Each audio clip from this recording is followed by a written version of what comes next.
ఏమోయ్ ఈరోజు చపాతీలోకి ఏదైనా కొంచెం స్పెషల్గా చేయరాదు అని మా శ్రీవారు అడిగారు.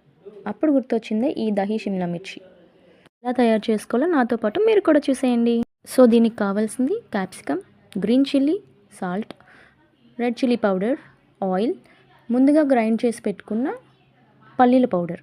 ఇలా రెడీ చేసుకొని కలిపేసుకొని పక్కకు పెట్టేసుకోవాలి ఒక 10 మినిట్స్. బాండీలో ఆయిల్ పోసుకొని కొంచెం జీలకర్ర, చాప్ చేసిన గార్లిక్, కొంచెం కరివేపాకు రెబ్బలు వేసుకొని అలా అలా వేయించుకొని ముందుగా కలిపెట్టుకున్న మిశ్రమాన్ని వేసేసుకోవాలండి. అది వేసుకున్నాక చిటికెడు పసుపు, 2 స్పూన్ల శనగపిండి వేసుకొని కింద పైన కలిపేసుకొని మూత పెట్టేసుకోవాలి. మూత తీసి చూసుకొని మగ్గాక అరచెక్క నిమ్మకాయ, కొంచెం పెరుగు వేసుకొని కలిపేసుకోవాలి. కలిపేసుకొని 5 నిమిషాలు దించేస్తే దహి షిమ్లా మిర్చి రెడీ.